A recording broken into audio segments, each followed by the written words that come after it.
Olá, meus aluninhos do 5º B, tudo bem com vocês? Professor Renato para mais uma videoaula. Hoje nós vamos para a página 10 do livro 2, texto de divulgação científica. E naquele processo, buscando o material de vocês para que vocês possam acompanhar a aula e depois fazer os exercícios, pois eu sei que tem muito aluno pisando na bola. E depois eu vou começar a chamar para ver quem fez ou não a lição, certo? Então vamos lá, pegando o material, uma caneta, aquela folha em branco para fazer anotações e tirar dúvidas posteriormente. Então vamos lá? Então nós vamos para a página 10. Nós temos aqui um texto.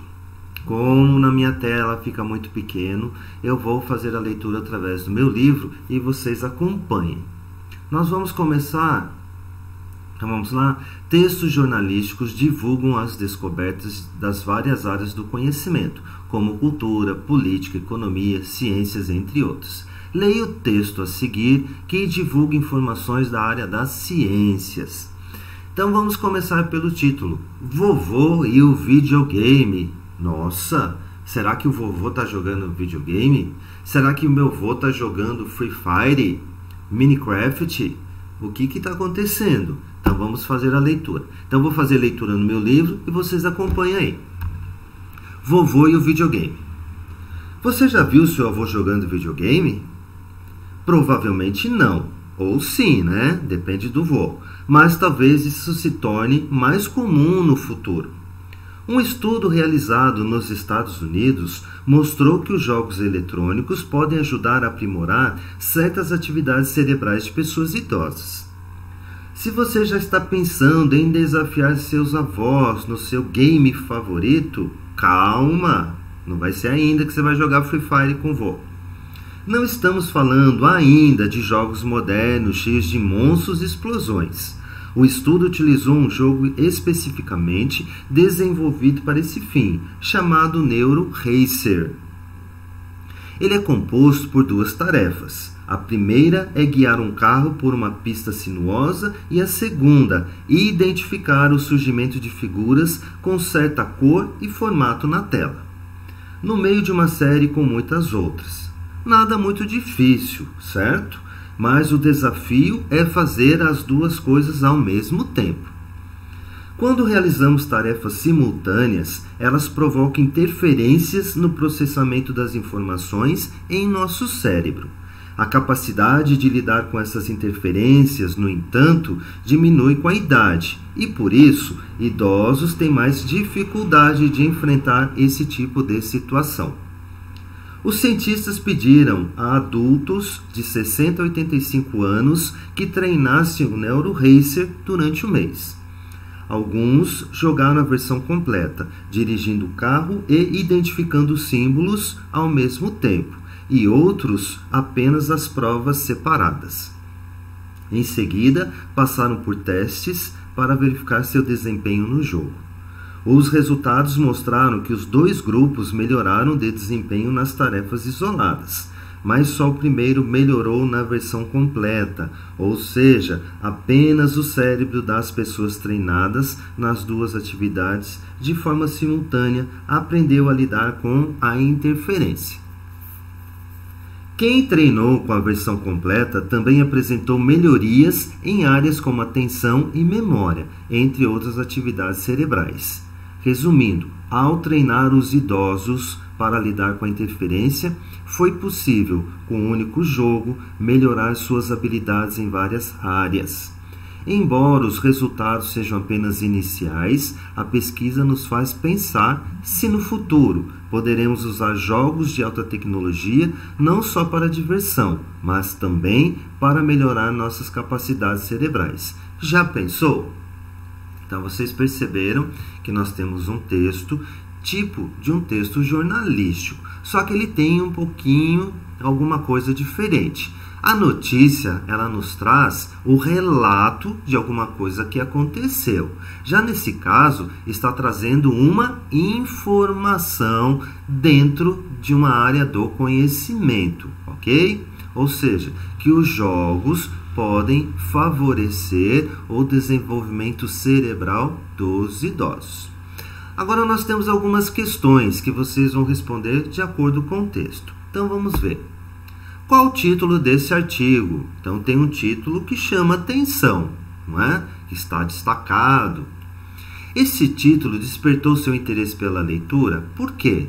Então, se despertou, o porquê? O que chamou sua atenção? Se não despertou, também quero saber o porquê. Que expectativa sobre o assunto do texto é criado com o título? Então, quando eu leio um título, eu imagino uma coisa. Mas será que quando eu faço a leitura do texto é aquilo que eu pensava? Nossa, vovô e o videogame, eu vou disputar o Free Fire com meu vovô, eu vou fazer as peripécias no Minecraft. Será que foi isso que eu pensei e de fato é isso que está falando? Então vocês vão fazer essa análise e responder. Após a leitura integral do texto, essa expectativa foi confirmada? Justifique sua resposta. Então eu li o título, eu pensei uma coisa, eu li o texto, era outra. Então o que aconteceu? Vocês vão justificar. Qual é o público a que se destina esse texto? O que você considerou para dar essa resposta? Então vamos lá. Público-alvo. Quem que é o público-alvo? Para quem eu escrevo, para quem se escreve. Por exemplo, eu vou chegar na sala de aula e vou mandar um monte de bilhetes notificando que os alunos não fizeram as lições. Quem que é meu público-alvo? Os pais de vocês. Eu estou escrevendo para que os pais tenham ciência que vocês não estão fazendo a lição. Se eu escrevo uma receita culinária, quem é meu público-alvo? Aqueles que gostam de fazer pratos culinários, que gostam de cozinhar. Se eu vou escrever um texto sobre esportes, quem é meu público-alvo? Aquelas pessoas que gostam de esporte. Então, para quem esse texto aqui foi escrito? Quem teria interesse nesse texto? Certo? Então, vamos lá? Então, agora vamos entrar no estudo do texto de divulgação científica. O texto de divulgação científica é um tipo de texto expositivo e argumentativo mais elaborado. Então, ele expõe, ele argumenta, ou seja, ele fala sobre um determinado tema. São produzidos mediante pesquisas, aprofundamentos teóricos e resultados de investigações sobre determinado tema. Então, eu não posso escrever o que eu acho. Para fazer um texto de divulgação científica, eu vou ter que pesquisar, eu vou ter que me aprofundar naquele assunto, em base nas teorias e resultados de investigações. Então, tenho que ir atrás daquele assunto, eu tenho que investigar, eu tenho que buscar teorias para depois escrever sobre ele. Possuem a finalidade principal de popularizar a ciência, ou seja, difundir o conhecimento científico, transmitindo assim diversas informações de valor indiscutível. Então, o objetivo, a finalidade de um texto de divulgação científica é divulgar, é difundir o conhecimento científico de determinada área. Como foi nesse caso? Eles estão divulgando que os jogos, eletrônicos e tudo mais poderão favorecer o desenvolvimento do cérebro dos idosos. Ok? Então vamos lá. Vamos continuando. Se estiver confuso, vocês vão anotando para me questionar. Então vamos lá. Então, para que serve um texto de divulgação científica? Para divulgar as descobertas das várias áreas do conhecimento, como a cultura, política, economia, ciências, entre outras. Então, o texto de divulgação científica vai nos trazer informações científicas sobre essas áreas. Eles são escritos por pesquisadores e especialistas no assunto, dedicados ao ramo da ciência por meio de métodos científicos. Então, geralmente, quem vai escrever esse tipo de coisa são as pessoas que estão envolvidas, os pesquisadores, os especialistas que vão dar essas informações para nós. Esses textos possuem uma função primordial para o desenvolvimento da sociedade, posto que são divulgados conhecimentos diversos baseado em experimentos, estudos de caso, dentre outros. Então, ele tem uma grande importância. porque ele nos traz informações sobre esses assuntos. Lembrando que não pode ser na base do achismo. Para fazer um texto desse, tem que ser baseado em pesquisas, experimentos, estudos, certo? Os suportes mais utilizados para a divulgação desse tipo de texto são as revistas e jornais científicos, livros, plataformas de divulgação científica, televisão e internet. Então, lembrando, o que são suportes? Por onde esses textos são transmitidos, por onde eles são divulgados. Até aí tudo bem? Se não, fazendo as anotações necessárias. Vamos lá, mais informações. Texto de divulgação científica. Aborda fatos científicos provenientes de estudos e pesquisas. Então, não pode esquecer disso. Transmite dados e informações. Apresenta teorias e conceitos. Então, lembram que eu falei? Nós estamos fazendo estudo, nós estamos pesquisando. Nós vamos buscar teorias de pessoas que já falaram sobre aquele assunto. Fala sobre ideias, procedimentos, resultados e descobertas. Circula em revistas, portais, sites de cunho educacional, científico e informativo. E é escrito com clareza. Então, ele tem que ser escrito com clareza para que as pessoas entendam. Certo? Vamos analisar um pouquinho essa questão de clareza. Vocês já leram uma bula de remédio? Quando a gente vai ler uma bula de remédio, a gente fica totalmente confuso, não é? Porque é um texto bastante complicado, ele está numa linguagem mais técnica, então a gente não entende muito bem. Então, ali não está um texto claro, só para quem tem mais um conhecimento. Então, um texto escrito com clareza é aquele que a gente consegue ler e entender facilmente. Vamos lá, continuando. Eu trouxe agora alguns para que nós possamos fazer análise. Então vamos lá. Buraco da camada de ozônio se manteve estável nos últimos 10 anos. A camada de ozônio, o escudo que protege a vida na Terra dos níveis nocivos de radiação ultravioleta, manteve-se estável na última década, conforme estudo elaborado pela Organização Mundial da Meteorologia, OMM, e o Programa das Nações Unidas para o Meio Ambiente, PNUMA, divulgado nesta quinta-feira. Então, prestem atenção. Aqui nós já temos, olha, conforme estudo realizado por quem? Organização Mundial da Meteorologia e desse Programa das Nações Unidas para o Meio Ambiente. Vejam bem a importância de nós citarmos que já foi feito estudo. Meias antibióticas podem estimular emissões de gases estufa, buracos de ozônio, retém frio na Antártida. Mostra relatório por esta avaliação científica sobre a camada de ozônio feita neste ano. A primeira atualização em 4 anos sobre o assunto. A aplicação do protocolo de Montreal impediu um esgotamento maior da camada de ozônio e, ao mesmo tempo, apresentou valiosos benefícios secundários ao mitigar a mudança climática. Então, aqui aparece mais uma vez um estudo que foi feito, uma experiência que foi feita. O protocolo que regula o uso do CFC, clorofluorcarboneto, foi aprovado em 1987 por cerca de 200 países. Os analistas preveem que, exceto nas regiões polares, a camada de ozônio se recupere antes de meados deste século, alcançando os níveis registrados antes de 1980. Então, mais uma vez, aparece aqui a informação de analistas. Na Antártida, porém, onde o buraco na camada de ozônio é grande, a recuperação será mais demorada e deve ocorrer somente no fim do século XXI.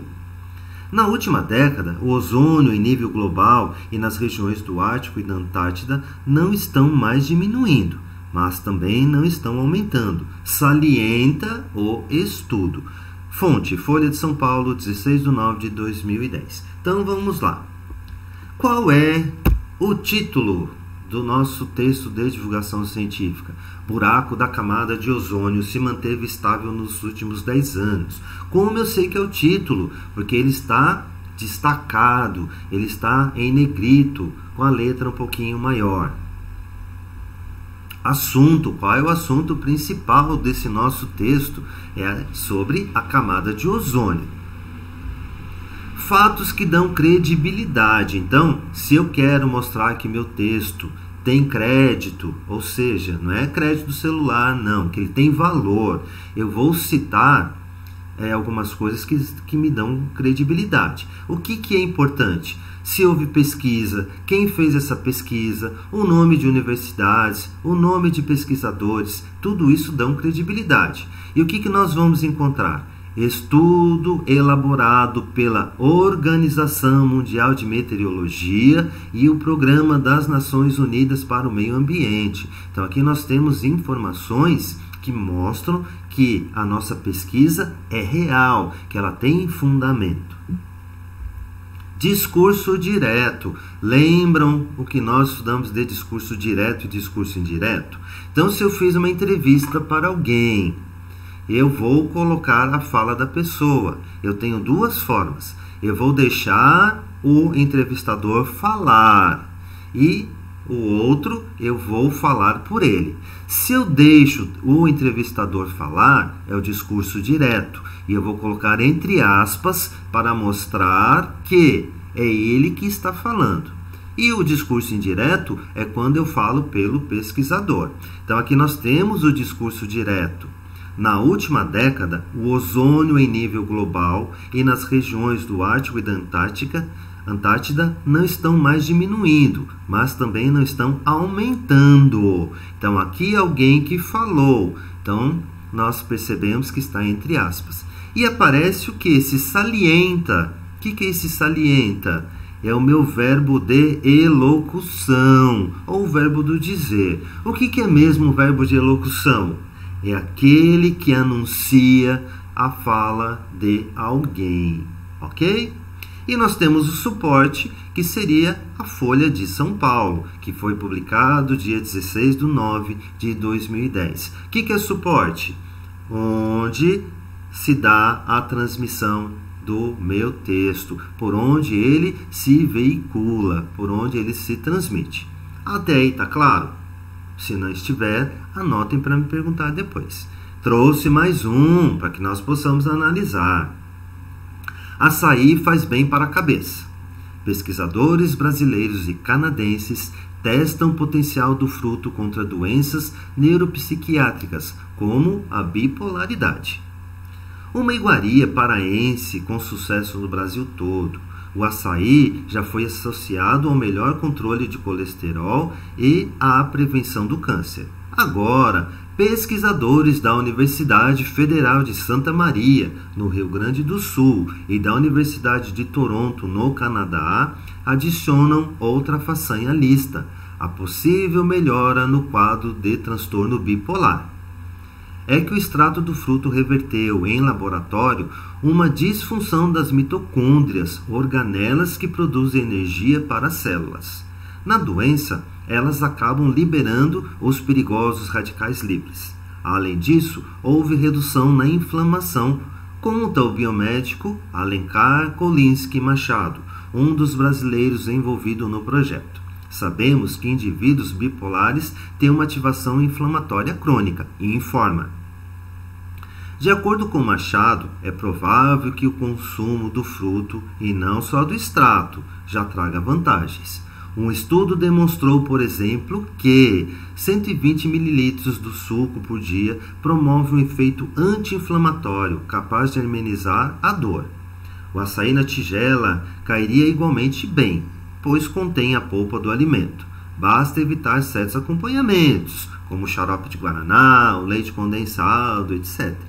Prefira frutas naturais e um pouco de mel, e não abuse da granola.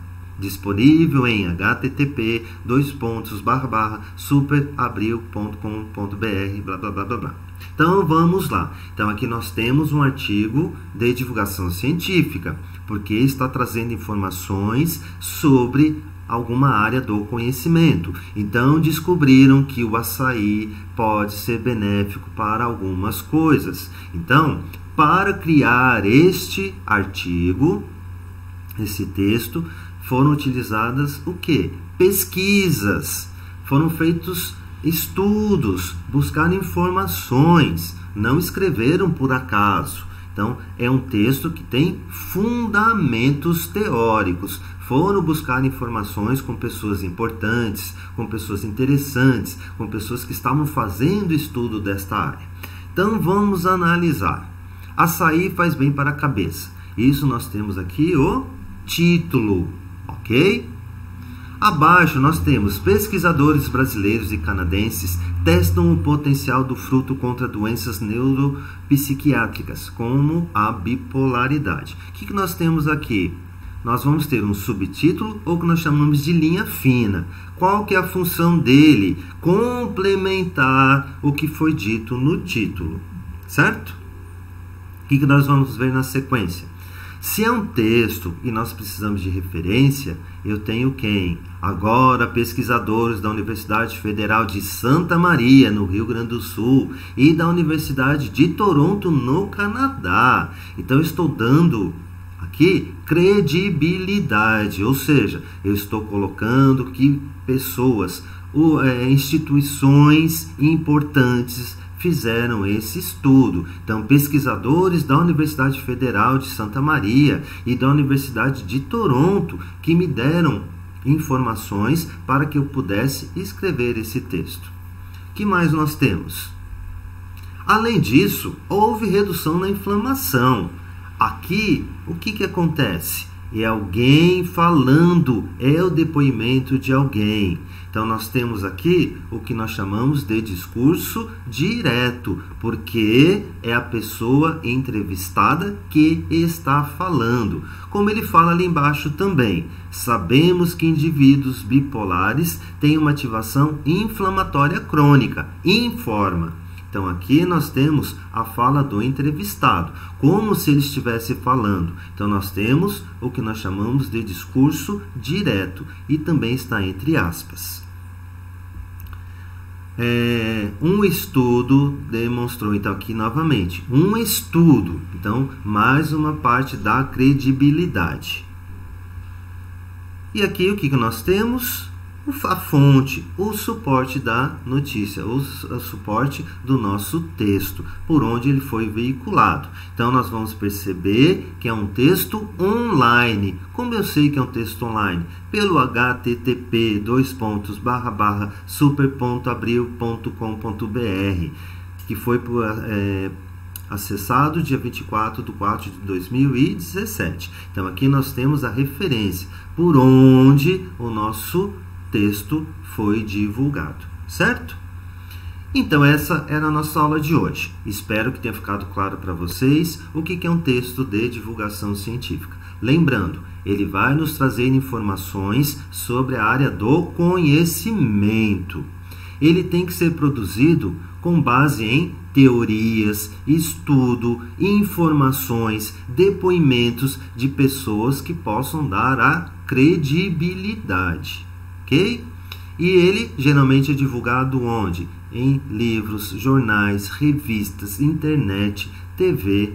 Então, prestem bastante atenção nessas características. E agora nós temos os exercícios das páginas 11, 12 e 13. E eu espero que vocês façam esses exercícios, porque eu vou chamar alguns números para me mostrar o livro. Combinado? Então, aqui ficamos por hoje. Um grande abraço a todos vocês e até a nossa próxima videoaula. Tchau, pessoalzinho, e até a próxima!